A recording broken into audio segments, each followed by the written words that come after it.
उन क्वेश्चन को खुद से सॉल्व करना है, वहाँ पे लिखना है कि ये आपका सॉल्यूशन है, भले ही वो गलत है। फिर आपको मेरा सॉल्यूशन देखना है और फिर मेरे सॉल्यूशन को भी लिखना है। जब ऊपर गए और फिर नीचे, तो सी से डी की जो दूरी दे रखी है वो दे रखी है 5 मीटर, और सी से बी की जो दूरी है। Hello everyone, this is Deepak Jha and welcome you all on our channel. तो कैसे हैं आप सभी? I hope you all are doing great in your life. तो बेटा, आज हम आप लोगों के लिए एक सीरीज शुरू करने जा रहे हैं जिसका नाम है कंसेप्ट थ्रू बेसिक क्वेश्चन, यानी कि CTBQ। इस सीरीज़ में हम लोग ये करेंगे कि जब भी कोई बच्चा थ्योरी पढ़ता है, कोई भी कॉन्सेप्ट पढ़ता है, तो उसको थ्योरीज कॉन्सेप्ट तो सारे समझ में आ जाते हैं, पर उसको एक प्रॉब्लम होती है हमेशा। क्या प्रॉब्लम होती है कि उन थ्योरीज, उन कॉन्सेप्ट को सवालों में कैसे अप्लाई करे, ये उसको समझना होता है।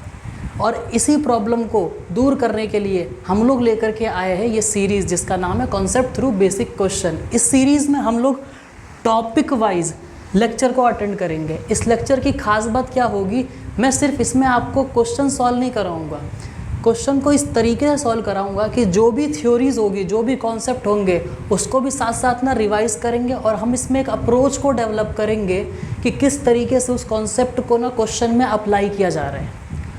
ठीक है, तो जो एक तरीके का हर्डल होता है आप लोगों के सामने कि किसी भी कॉन्सेप्ट को सवालों में कैसे अप्लाई करना है, वो हर्डल ख़त्म हो जाएगा। एक तरीके से ब्रिज की तरीके से काम करेगा और आपको बहुत ज़्यादा कॉन्फिडेंस बूस्ट होगा इस लेक्चर को अटेंड करने के बाद। जितनी भी सीरीज़ होगी हम उसको एक एक करके यहाँ पर लाते रहेंगे। तो again, my name is Deepak Jha and this is your channel orbit education. और अब आप लोग ऐसा करिए कि कॉपी निकालना, क्वेश्चन लिखना। सबसे पहले तो हेडिंग लगा लो टॉपिक वाइज, और क्वेश्चन लिखना है। क्वेश्चन लिखने के बाद आपको उसे खुद से ट्राई करना है, क्योंकि मेरा मकसद यहाँ पे सॉल्यूशन करना है ही नहीं। मेरा मकसद ये है कि आपका ब्रेन डेवलप हो कॉन्सेप्ट को लेकर के। जब आप थ्योरी के दौरान जब पढ़ रहे होते हैं तो कॉन्सेप्ट ईजिली आपको समझ में आ जाता है, लेकिन जब उसे क्वेश्चन में अप्लाई करते हैं, बस वही चीज़, वही ब्रेन सेल आपके ब्रेन में डेवलप करना है मेरे को। वो कैसे होगा? जब आप उस चीज़ को फेस करोगे। जब आप इस चीज़ को फेस करते हो तो आपका फियर ख़त्म हो जाता है, और उसी फियर को हम लोग ख़त्म करेंगे इस प्रॉब्लम सॉल्विंग स्किल को मास्टर करके। तो चलिए, मैं एक एक करके क्वेश्चन लिखूँगा, आप लोगों को उन क्वेश्चन को खुद से सॉल्व करना है, वहाँ पे लिखना है कि ये आपका सॉल्यूशन है, भले ही वो गलत है। फिर आपको मेरा सॉल्यूशन देखना है और फिर मेरे सॉल्यूशन को भी लिखना है। जब आप दोनों सॉल्यूशन को मैच करोगे तो आपको गैप समझ में आएगा कि आपकी कमी कहाँ रह गई पढ़ने के दौरान। ठीक है, तो आइए मैं एक एक करके क्वेश्चन को लिखता हूँ। चलिए, पहला क्वेश्चन क्या है ये?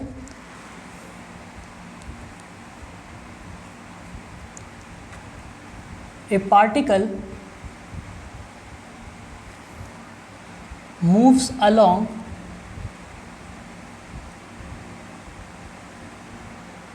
a path A, B, C, D as shown in figure. अब ये फिगर कैसा है वो मैं बनाऊंगा, पहले सवाल लिखिए। Then magnitude of net displacement. हमको इस सवाल में डिस्प्लेसमेंट का मैग्नीट्यूड बताना है of particle from position A to T। अब ये फिगर कैसा है ज़रा ध्यान से देखिएगा। ये वाला पॉइंट है हमारा A, ये वाला पॉइंट है हमारा B। A से बीच की जो दूरी है वो दे रखी है हमें 3 मीटर। B से पॉइंट दे रखा है ये C, और फिर C से एक पॉइंट दे रखा है D, जो कि हॉरिजॉन्टल के साथ एंगल बना रहा है 37 डिग्री। और C से D की जो दूरी दे रखी है वो दे रखी है 5 मीटर, और सी से बी की जो दूरी है वो दे रखी है 4 मीटर। क्लियर है इतनी बात? ये जो लाइन है ना सी से डी वाली, ये हॉरिजॉन्टल के साथ 37 डिग्री बना रखी है। अब इस सवाल में कैच क्या है उसको समझना। कैच सिर्फ इतना सा है कि अगर आप ये 4 है, ये 3 है, अब मैं कॉन्सेप्ट को समझाने जा रहा हूँ, ठीक है? ये 4 है, ये 3 है, तो अगर कोई भी जो ट्राइंगल होता है जिसका परपेंडिकुलर 4 मीटर का है और बेस 3 मीटर का है, ठीक है, तो आप लोग पाइथागोरस लगा करके जो यहाँ से स्ट्रेट लाइन हाइपोटेनस जो आने वाली होगी वो आप लोग फाइंड कर लोगे, 5 मीटर आएगी। अब अगर आप लोग ऐसा सोच रहे हो ना कि जो लाइन ए से सी के बीच में है वही लाइन सी से डी होगा, तो आप लोग गलत सोच रहे हो। क्यों गलत सोच रहे हो उस बात को समझना। अगर हाइपोटेनस यहाँ पे क्या होगा 5 हो गया, ये कितना है 4, ये कितना है 3, तो जब भी परपेंडिकुलर 4 होता है और 3 बेस होता है तो यहाँ पे जो एंगल होता है ना वो होता है 53 डिग्री। तो ए से सी तक जो लाइन जाएगी उसका एंगल होगा हॉरिजॉन्टल के साथ कितना 53 डिग्री, और सी से डी तक जो जाएगी लाइन उसका एंगल क्या होगा 37 डिग्री। तो यहाँ पर समझने वाली बात पता है क्या है?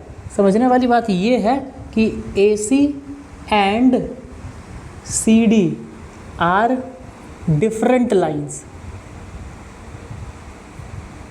ये कोई एक लाइन नहीं है कि आपने ऐसे करके जोड़ दिया ए से सी और फिर सी से डी, ये गलत हो जाएगा। ये कोई एक लाइन नहीं है। एक्चुअल में पिक्चर क्या है उसको समझना।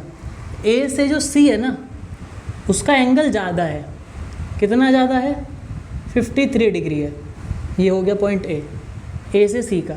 और जो सी से जो डी है उसका एंगल है 37 डिग्री, इसीलिए दोनों लाइन ये डिफरेंट है। तो पहला कॉन्सेप्ट तो हमें इसमें ना यही समझना था कि किस तरीके से हम ना डायरेक्टली ज्वाइन करके नहीं बोल सकते कि ये लाइन ना सेम है, क्योंकि अगर हम डायरेक्टली ज्वाइन करके बोलेंगे तो यहाँ से आ जाएगा 5, यहाँ से आ जाएगा 5, तो ए से डी हो जाएगा 10। ए से डी कितना हो जाएगा 10, क्योंकि ये भी 5 हो जाएगा पाइथागोरस से, और ये सी से डी 5 दे रखा है। तो क्या ए से डी ही तो डिस्प्लेसमेंट है, डायरेक्ट लाइन ज्वाइनिंग, तो इसका आंसर क्या 10 होगा क्या? नहीं, इसका आंसर 10 नहीं होगा, 10 मीटर इसका आंसर नहीं होगा। तो पहली गलती तो आप लोगों ने इस सवाल में ना ये करते, ठीक है? तो इसको एक बार ना नोट कर लीजिए, ठीक है? अब इस सॉल्यूशन को आगे बढ़ाते हैं। हमारे पास जो डिस्प्लेसमेंट होने जा रहा होगा ना वो ए से बी, देखना ए से बी, और इस बी को आगे बढ़ाएंगे, इसको भी लाइन को एक्सटेंड करेंगे, और ध्यान रखेंगे लाइन जो है ना परपेंडिकुलर हो, और इस पॉइंट को कुछ ना लेट कर लेते हैं, मान लिया मैंने एम। डी से एम, एम से ए, ये डिस्प्लेसमेंट नहीं है, लेकिन डिस्प्लेसमेंट तो ए से डी ही होगा, डिस्प्लेसमेंट ए से डी ही होगा, लेकिन उसको निकालने के लिए जो ज्योमेट्री हमको फॉलो करनी पड़ेगी मैं वो ड्रॉ करने जा रहा हूँ, ठीक है? जो इसको सॉल्व करने के लिए ज्योमेट्री जो हमें बनानी पड़ेगी मैं उसको सॉल्व करने जा रहा हूँ। चलिए अब इसको कैसे सॉल्व करें, देखना सी से डी हमारे पास में कितना दे रखा है 5। मैं अगर यहाँ पे पॉइंट मैंने माना m, ये पॉइंट तो हमें यहाँ पे b ही दे रखा है, तो b a से b कितना है? a से b है 3 मीटर। क्लियर इतनी बात? अब अगर मैं इनको ऐसा करके ज्वाइन कर दूँ तो हमें एक ये रेक्टेंगल मिलेगा, मैंने इसको नाम दे दिया n, और ठीक है, तो एक रेक्टेंगल मिलेगा हमें। अब सुनना ध्यान से, हमारे पास में ये 5 है, तो मैं C से N अगर मैं सॉल्व करूँ तो C से N क्या होगा हमारे पास में? C से N होगा 5 cos 37 डिग्री। cos 37 की वैल्यू कितनी होती है मैं आपको कुछ चीज़ें ना बता देता हूँ, अगर नहीं पता है तो। वैसे तो पता होती है कि हमारे पास ना sin 37 की जो वैल्यू होती है वो होती है 3/5। मैं इसको आसान करके भी बताऊँगा, बस वैल्यूज़ को देखो आप। cos 37 की जो वैल्यू होती है वो होती है 4/5। साइन इसी का एक कॉम्प्लीमेंट्री एंगल, यानी कि कॉम्प्लीमेंट्री क्या होता है, एक ऐसा एंगल जो इसमें जोड़ने के बाद 37 में जोड़ने के बाद ना 90 हो जाए, तो क्या हो जाएगा वो साइन 53। साइन 53 कितना होता है, साइन 53 होता है 4/5। अब कॉस 37 का कॉम्प्लीमेंट्री क्या होगा, साइन कॉस 53, ये कितना हो जाएगा 3/5। सर ये कैसे लिख रहे हो आप, एक तो आपको ये प्रैक्टिस के दौरान ना याद हो जाएगा, टेंशन लेने वाली बात नहीं है। बाकी इस चीज़ के लिए मैं एक ना फेमस ना ट्रायंगल जो आपको हमेशा याद रखना है, मैं वो बनाने जा रहा हूँ, ठीक है। एक आपको ट्रायंगल याद रखना है, इस ट्रायंगल को बोलते हैं हम 3 4 5, परपेंडिकुलर 3, 4 बेस, तो हाइपोटेनस 5। पाइथागोरस से सॉल्व करोगे तो आपको यही मिलेगा। इस बॉक्स को आप लोग ना याद रखना है हमेशा, इस सबको हर चीज़ को ना नोट करते जाओ। जो आप थ्योरी पढ़ रहे हो तो आपको आती ही है, लेकिन उस थ्योरी को अप्लाई कैसे करना है मैं अब ना वो चीज़ें आपको बताने जा रहा हूँ। प्रॉब्लम सॉल्विंग को मैं आपको सिखाने जा रहा हूँ, जिसमें हमें ना इसका ना यूज़ होगा, तो आपको इसको हमेशा याद रखना है। अब देखना, तो हमारे पास में CN कितना हो जाएगा 5 cos 37। cos 37 कितना है 4/5, 4/5 है, तो CN हमारे पास में कितना आ जाएगा 4 आ जाएगा। क्लियर इतनी बात। अब एक चीज़ ज़रा ध्यान से देखना, क्या C के बिल्कुल साथ में, थोड़ा सा डायग्राम में मिस्टेक है, C के बिल्कुल साथ में तो B है, तो हमारा जो B जो पॉइंट होगा ना वो ना यहाँ होगा, और ये दूरी हो जाएगी 3। इस लाइन की आवश्यकता नहीं है हमें, ठीक है। ये अब डायग्राम बिल्कुल करेक्ट है, ठीक है। और ये 90 है तो इधर भी तो 90 ही बनेगा, कोई भी एक एंगल 90 हो, कोई भी एक एंगल बेस का 90 हो, दूसरा क्या हो जाएगा 90। अब सुनना, अगर CN हमारे पास में 4 है तो क्या BM भी हमारे पास में 4 ही होगा, तो हमारे पास में ये कितना आ गया 4 आ गया। अब चीज़ें देखना कैसे सॉल्व होगी। CN आ गया, हम ना एक बार ना DN को भी सॉल्व करते हैं। DN, तो अगर 5 cos 37 है तो DN कितना हो जाएगा 5 sin 37। बेस कॉस के साथ होता है, परपेंडिकुलर साइन के साथ होता है, ठीक है। मैं इस चीज़ को भी आपको बता देता हूँ। देखना, हमारे पास में P/H होता है ना साइन थीटा, तो अगर हमें H नोन है, H हमें अगर पता है, तो परपेंडिकुलर की वैल्यू हम लोग लिखते हैं H साइन थीटा। यहाँ पे हमें H पता है, H कितना है 5 है, और हमें ये भी पता है, तो एक तो ये बॉक्स भी आपको याद रखना है। दूसरा क्या याद रखना है, बेस अपॉन हाइपोटेनस क्या होता है कॉस थीटा, तो H उधर जा कर के मल्टीप्लाई हो जाएगा और बेस कितना हो जाएगा H कॉस थीटा। तो बेस हमेशा हाइपोटेनस टाइम कॉस थीटा होता है और perpendicular hypotenuse time sine theta होता है। वही चीज़ें मैं यहाँ पे यूज़ कर रहा हूँ। ये हर चीज़ें ना बहुत ज़्यादा ज़रूरी है, हर चीज़ को नोट करना, प्रैक्टिस करना 2-3 बार, तो आपको चीज़ें बहुत आसान लगेंगी। क्या हो जाएगा DN 5 sin 37। अब sin 37 की वैल्यू कितनी हमारे पास में 3/5। ये सब आपको याद हो जाएगा, 2-4 बार ऐसे लिख लो, प्रैक्टिस करते रहोगे फिर याद हो जाएगा। अगर नहीं भी याद है तो कोई बात नहीं, निकाल लेना, ये तो याद रख सकते हो ना 3 4 5, ये नहीं याद रखना, ये याद रखना, हर चीज़ें सॉल्व हो जाएगी। आप ये मत सोचना कि सर हमारे पास तो टाइम कम बचेगा। होमवर्क इतना अच्छे से करो कि पेपर में बनाने की ज़रूरत ना पड़े, पेपर तक आपको याद हो जाएगा, ठीक है। तो क्या हो जाएगा 5 sin 37 3/5, तो DN कितना आ गया हमारे पास में 3 आ गया, CN कितना आ गया 4 आ गया, तो DN हम लिख दिया यहाँ पे 3 मीटर। अच्छा, अब अगर CB को हम देखें ध्यान से, तो CB कितना है हमारे पास में 4 मीटर, तो जितना CB होगा उतना ही तो MN होगा, रेक्टेंगल बन रहा है, तो ये हो गया हमारे पास में 4 मीटर। अब इन चीज़ों को भी ना नोट करिए आप लोग, फटाफट से जल्दी से नोट करो, क्योंकि कई चीज़ें मेरे को यहाँ पे ना रब करनी होगी सॉल्यूशन को आगे बढ़ाने के लिए। आई होप आप लोगों ने ना नोट कर लिया होगा, मैं मिटाने जा रहा हूँ ये चीज़ें। आप लोग अच्छे से प्रैक्टिस करना बच्चों, जितना अच्छे से मेहनत करोगे ना उतनी जल्दी चीज़ें समझ में आएगी। शुरुआत में आपको लगेगा कि चीज़ें समझ में नहीं आ रही है, लेकिन एक ना हर चीज़ की लर्निंग का भी कट ऑफ होता है, होती है ना कट ऑफ फ्रिक्वेंसी, तो लर्निंग का भी कट ऑफ होता है। उतनी मेहनत कर डालो, उसके बाद चीज़ें आपको ऑटोमेटिकली आती रहेगी। सुनिए, तो अब मैंने ट्राइंगल किस ट्राइंगल में जा रहा हूँ, इन राइट ट्राइंगल AMD। अब अगर AMD में हम ध्यान से देखें तो हमें पता है कि पाइथागोरस से हम लोग लिख सकते हैं AD का स्क्वायर बराबर AM का स्क्वायर प्लस DM का स्क्वायर। हमें पता है कि AM पूरा कितना हो जाएगा, 7 का स्क्वायर, DM कितना हो जाएगा, 7 का स्क्वायर। ठीक है, ये क्या हो गया, AD का स्क्वायर, ये हो गया 2 टाइम्स 7 का स्क्वायर। AD कितना आ जाएगा, 7√2 मीटर, और यही हमारे सवाल का आंसर होगा। अब ज़रा सोचिए, थोड़ा ज़रा पीछे जाइए समय में और ये सोचिए कि आप क्या चीज़ें मिस कर रहे थे। इसीलिए मैंने आपको बोला कि आप अपना सॉल्यूशन भी ज़रूर लिखिएगा। ठीक है, तो नोट करिए इसे। आई होप आपको चीज़ें अच्छे से क्लियर हो रही होगी। तो चलिए बच्चों, अगले सवाल की तरफ बढ़ते हैं। अगला सवाल मैं लिखने जा रहा हूँ। मैं जैसे जैसे सवाल लिखूँगा ना, आप लोगों ने नोट करना और पहले खुद से ज़रूर ट्राई करना। Be honest with your preparation. अपनी प्रिपरेशन को बहुत सीरियसली लो, ऑनेस्ट रहो, बहुत कुछ सीखने को मिलेगा। मैं क्वेश्चन लिखने जा रहा हूँ, ठीक है। तो दूसरा क्वेश्चन है हमारे पास में, अ juggler keeps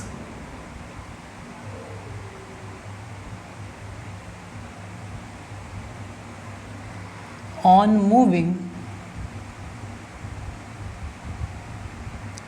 4 balls in air continuously.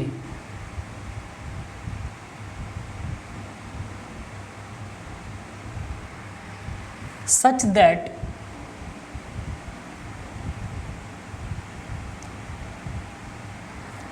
each ball attains 20 metre height. एक जगलर है, वो बॉल को फेंके जा रहा है। बॉल की संख्या कितनी दे रखी है, 4। ठीक है, और जो बॉल है ना, वो मैक्सिमम हाइट में 20 मीटर तक जा रही है, उसके बाद वो वापस आ रही है। Time interval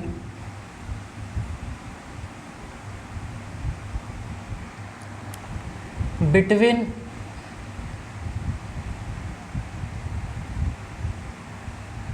any two projection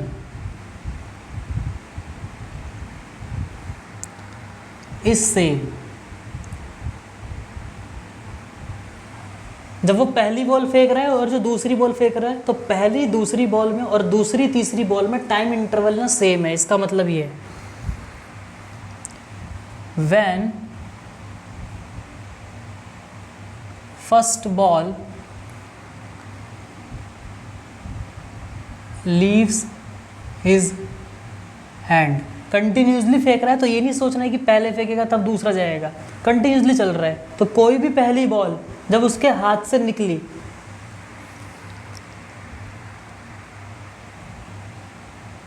the position of other balls, हमें बाकी दूसरी बॉल का, पहली बॉल उसके हाथ से निकली तो दूसरी तीसरी कहीं तो होगी, तो हमको ग्राउंड से उसकी हाइट बतानी है।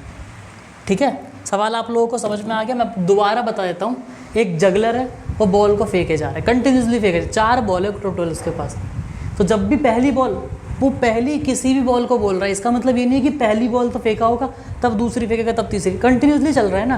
तो कोई भी बॉल जब उसके हाथ से निकली तो दूसरी तीसरी और चौथी, बाकी अदर 3 बॉल, क्योंकि वो तो उसके हाथ पे ही है, वो तो ग्राउंड लेवल ही मानना है। तो दूसरी तीसरी चौथी बॉल किन किन हाइट पे होगी ग्राउंड से, हमें इसमें ना ये बताना है। आप लोग एक बार अपना ऑनेस्ट ट्राई ज़रूर दीजिएगा सवाल को। ठीक है, अब मैं इसको सॉल्व करने जा रहा हूँ, सुनना ध्यान से। जब मैं सवाल लिख रहा होता हूँ ना, तो एक तरीके से ना बच्चों में ना ये भी प्रॉब्लम होती है कि सवाल बस आया तो टीचर ही समझाएगा। नहीं, एग्ज़ाम में आपको खुद सॉल्व करना है, तो सवाल भी आपको खुद ही समझना है। ज़िंदगी में कोई भी काम जो आप खुद एक्सपीरियंस करते हो वो आप कभी नहीं भूलोगे, और उसी से आपको लर्निंग मिलेगी। तो मैं आपको यहाँ पे पढ़ा नहीं रहा हूँ, मैं आपको यहाँ पे सिखा रहा हूँ हर चीज़ की, सवाल को पढ़ना भी कैसे है। इसलिए जब मैं लिख रहा हूँगा तब आप उस टाइम को यूज़ करना। वो टाइम वेस्ट नहीं है कि सर आप तो सवाल लिख रहे हो उसमें तो टाइम वेस्ट हो रहा है, नहीं, सवाल को पढ़ना सीखना है। ठीक है, चलिए अब देखिएगा हो क्या रहा है ना। कोई भी जब बॉल, अब बेसिक थ्योरी क्या होती है, कोई भी जो बॉल ग्राउंड से जब हम इसे फेंकते हैं ऊपर u वेलोसिटी से, तो होगा क्या, हमेशा ऊपर तो जाता नहीं रहेगा, एक मैक्सिमम हाइट तक जाएगा फिर नीचे आएगा, यही होता है नॉर्मली। ऐसे ही आपको सीखना है। अगर आपने ऐसा शुरू किया सवाल को तो आप सही चीज़ करने जा रहे हो, ठीक है। अब ये कह रखा है कि जो मैक्सिमम जो हाइट है ना कोई भी बॉल, वो मैक्सिमम हाइट कितनी होती है 20 मीटर, यानी कि मैक्सिमम वो 20 मीटर तक जा रहा होता है, फिर उसके बाद वो वापस आ रहा होता है।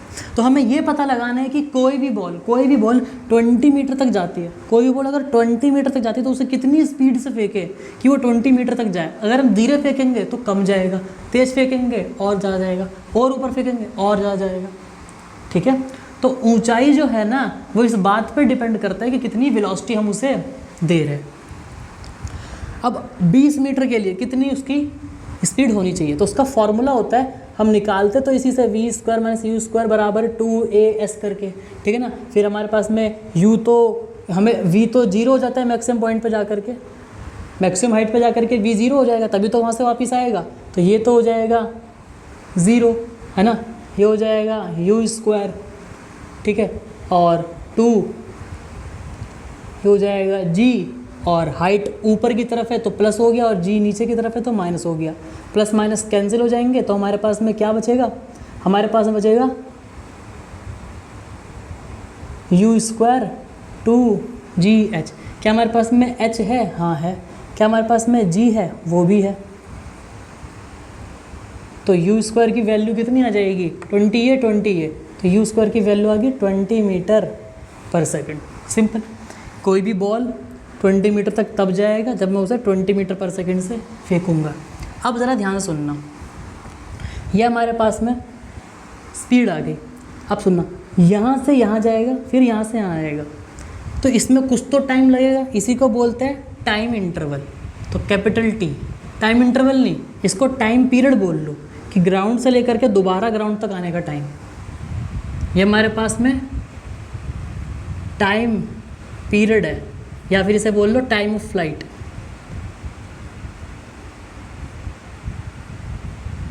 अब टाइम ऑफ फ्लाइट ही बोलो, टाइम पीरियड तो चलो कह सकते हैं टाइम पीरियड, लेकिन कोई दिक्कत नहीं, टाइम ऑफ फ्लाइट ज़्यादा बेहतर वर्ड है,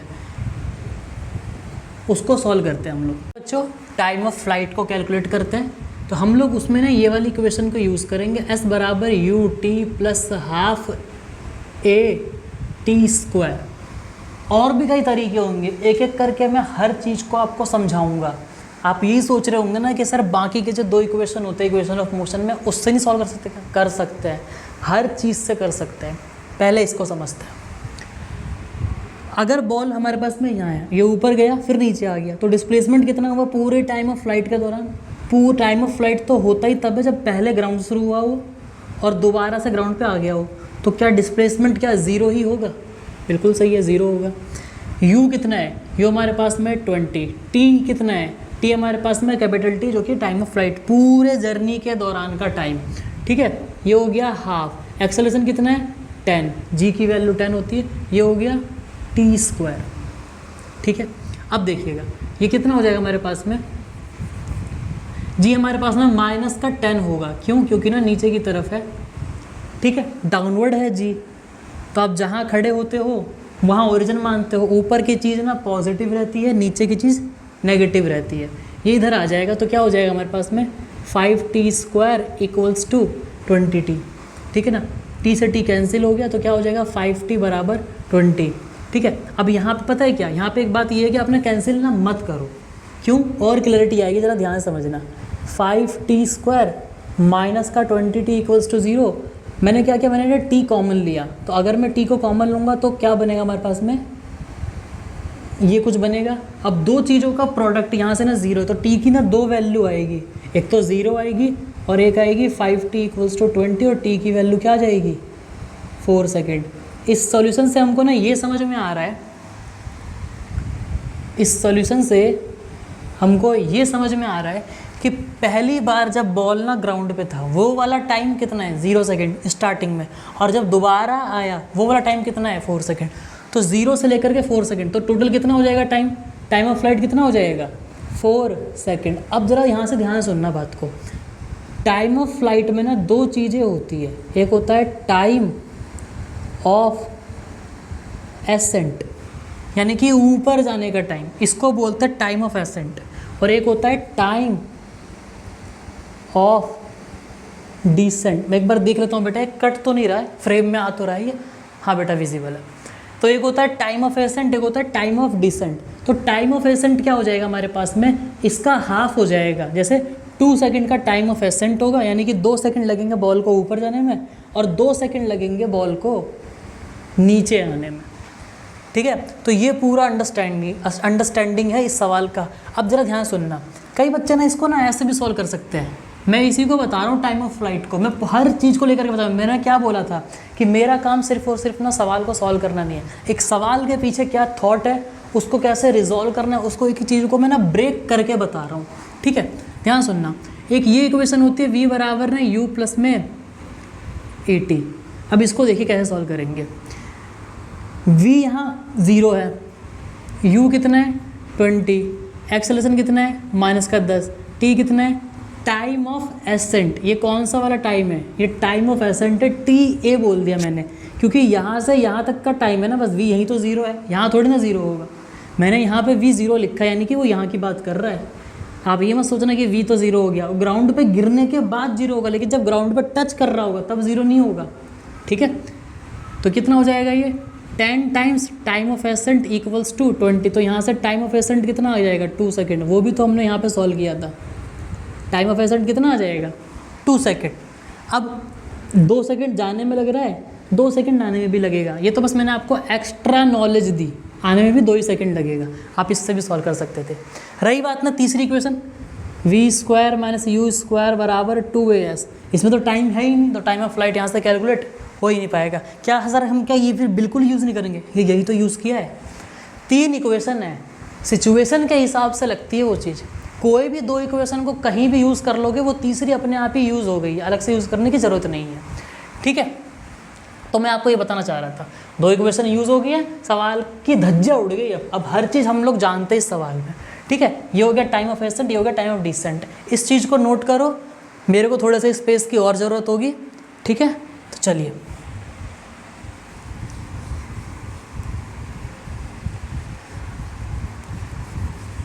अब सुनिए ध्यान से।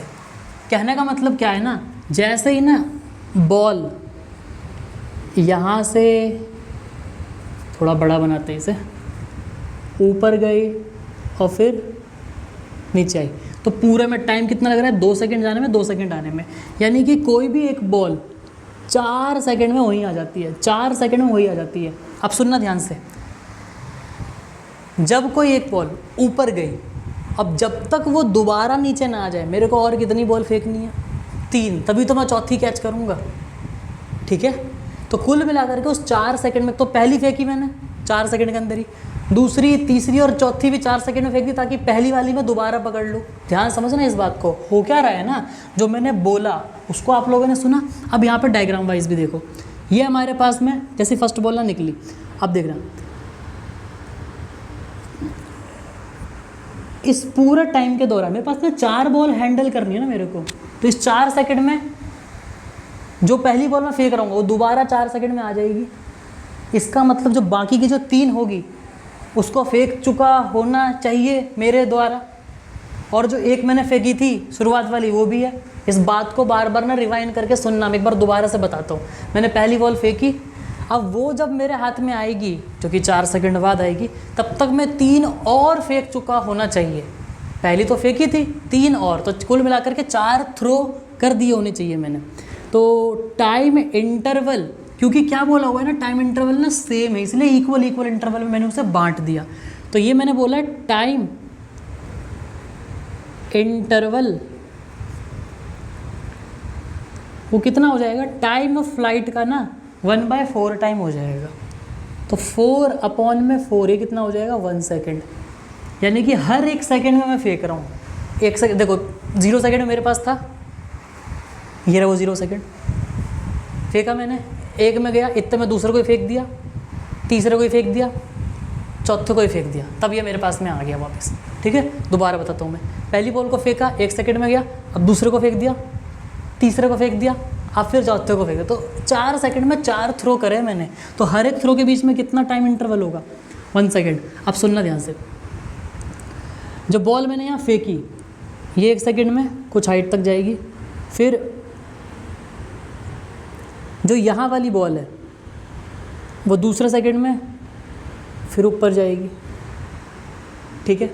फिर ये बॉल नीचे आएगी, ठीक है ना, और एक बॉल यहाँ रह जाएगी। कुल मिलाकर के 4 बॉल है, ये first ball, second ball, third ball, fourth ball. तो फर्स्ट बॉल की पोजीशन कितनी हो जाएगी? 0 मीटर। फर्स्ट बॉल की पोजीशन ग्राउंड से कितनी हो जाएगी? वो तो फर्स्ट बॉल तो हाथ में ही है ना, बोला हुआ है ना लीव्स हिज हैंड, तो वो तो 0 मीटर पे ही है। तो इतने में सेकंड बॉल कहाँ पहुँच जाएगी? सेकंड बॉल पहुँच जाएगी 1 सेकंड पहले ही, क्योंकि 1-1 सेकंड का गैप है ना सबके बीच में। तो सेकंड वाली बॉल कहाँ तक पहुँचेगी? उसके लिए S बराबर UT + ½ AT स्क्वायर लगा दो,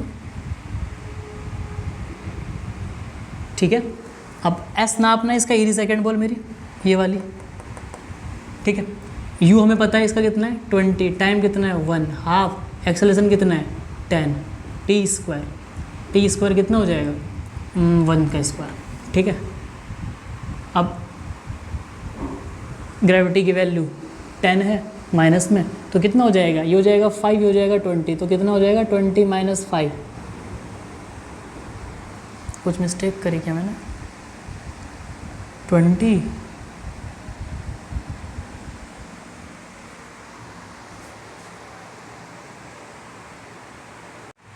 रही बात ना थर्ड बॉल की, तो थर्ड बॉल तो हमें पता है कि वो पीक पर है, सबसे ऊपर वही है, और सबसे मैक्सिमम हाइट कितनी दे रखी है सवाल में? 20 मीटर। अगर आप सॉल्व भी करोगे ना इन डेटा को लेकर के, यही आएगा 20 मीटर।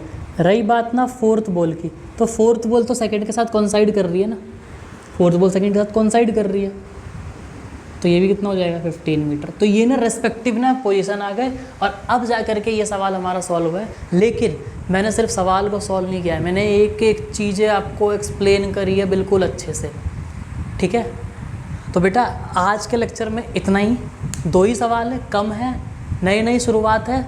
वीडियोस रेगुलरली मैं डालने की कोशिश ज़रूर किया करूँगा, और मैं चीज़ों को इम्प्रूव भी करना चाहता हूँ कि क्या क्या कमी लगी और आपको इन फ्यूचर क्या क्या चाहिए, तो वो मेरे को सिर्फ और सिर्फ एक ही माध्यम से पता चलेगा, वो है सिर्फ और सिर्फ कमेंट सेक्शन। तो कमेंट सेक्शन में मुझे फीडबैक ज़रूर दीजिएगा, ठीक है, कि आपको क्या चीज़ अच्छा लगा, क्या चीज़ और इम्प्रूव होना चाहिए, कंटेंट से रिलेटेड भी क्या इम्प्रूव होना चाहिए, मेरे पढ़ाने के तरीके में भी क्या इम्प्रूवमेंट होना चाहिए, क्योंकि मैं सीखने के लिए हमेशा ही तैयार हूँ, ठीक है। Till then keep smiling, stay healthy, do hard work with happy mind, and make parents and country proud on you.